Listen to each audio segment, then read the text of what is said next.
नमस्कार, स्वागत है आपका सरल हिंदी साहित्य पर। आज की वीडियो में मैं आपको 10वीं कक्षा की पाठ्य पुस्तक साहित्य सागर से ली गई कबीरदास की साखी और उसके भावार्थ को स्पष्ट करने का प्रयास करूंगी। कबीरदास की साखी को समझने से पहले कबीरदास के विषय में जानना आवश्यक है। कबीरदास का जन्म 1398 के आसपास वाराणसी में हुआ था। उनका पालन पोषण नीरू और नीमा नाम के एक मुस्लिम दंपति ने किया था, जबकि उनकी माता एक ब्राह्मण विधवा थी। मुस्लिम जुलाहे परिवार में रहने के बावजूद उन्होंने हिंदू और मुस्लिम दोनों संस्कृति को देखा और अंधविश्वासों के ऊपर प्रश्न उठाना शुरू किया। एक मान्यता के अनुसार उन्होंने रामानंद से दीक्षा ली, जिससे उनकी आध्यात्मिक यात्रा और भी मजबूत हुई। उन्होंने सरल भाषा में अपनी कविताएं लिखी, जो अवधी, ब्रज, भोजपुरी भाषाओं का मिश्रण है। यही कारण है कि इनकी भाषा को सधुकड़ी और पंचमेल खिचड़ी कहा जाता है। कबीरदास की वाणी का संग्रह बीजक नाम से प्रसिद्ध है। इसके 3 भाग हैं: साखी, सबद, रमैनी। कबीरदास ने अपने जीवन के अंतिम दिनों में मगहर में डेरा डाला था, क्योंकि उस समय यह मान्यता थी, अर्थात कह सकते हैं अंधविश्वास था, कि काशी में मरने से स्वर्ग और मगहर में मरने से नरक मिलता है। उन्होंने इस अंधविश्वास को दूर करने के लिए यह कदम उठाया था। कबीरदास की साखी की ओर जाने से पहले साखी किसे कहते हैं, यह जानना आवश्यक है। साखी शब्द संस्कृत के साक्षी शब्द से बना है, जिसका अर्थ है गवाह या चश्मदीद। कबीरदास की साखियाँ उनके स्वयं अनुभव की गई बातों पर आधारित है। उन्होंने समाज में जिन व्याप्त कुरीतियों, आडंबरों और अंधविश्वासों को प्रत्यक्ष मतलब सामने से देखा, उसी के बारे में साखी द्वारा अपनी बात रखी। उनकी साखी जो 10वीं कक्षा के पाठ्य पुस्तक से ली गई है, वो इस प्रकार है। गुरु गोविंद दऊ खड़े काके लागू पाए, बलिहारी गुरु आप नो जिन गोविंद दियो बताए। इन पंक्तियों में कबीरदास गुरु की महिमा को बता रहे हैं। वो कहते हैं, गुरु और गोविंद अर्थात ईश्वर दोनों अगर एक साथ खड़े हों तो किसके पैर पहले छूने चाहिए। कबीरदास पुनः बताते हैं कि हमें गुरु के पैर पहले छूने चाहिए, क्योंकि गुरु ने ही हमें ईश्वर तक पहुंचने का मार्ग बताया है। गुरु का स्थान सबसे ऊपर होता है।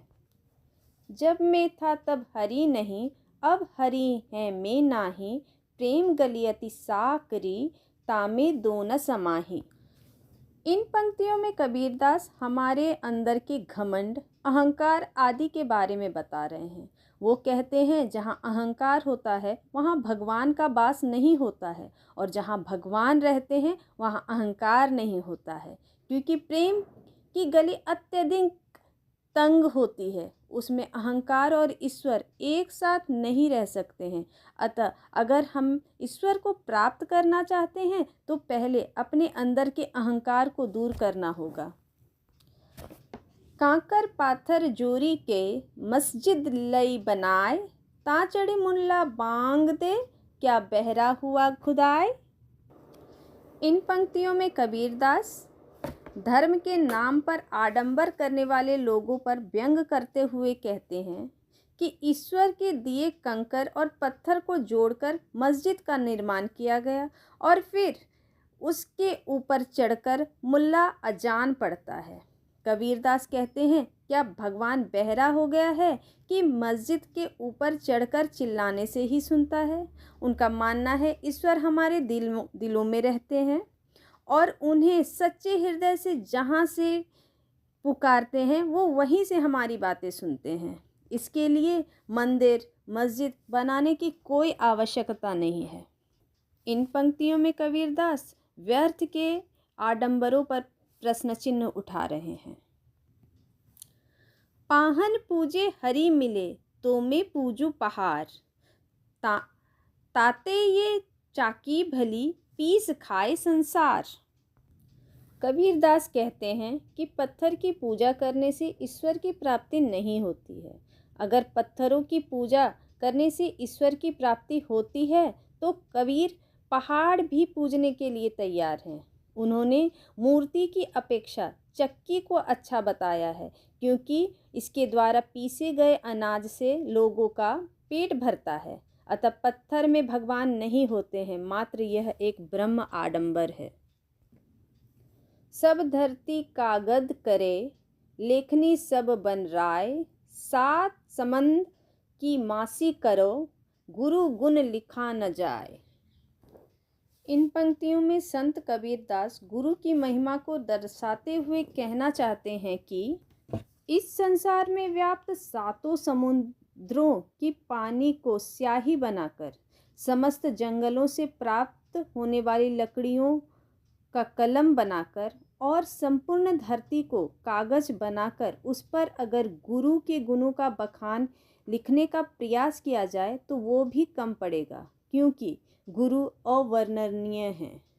अर्थात गुरु की गुणों का बखान करना असंभव है।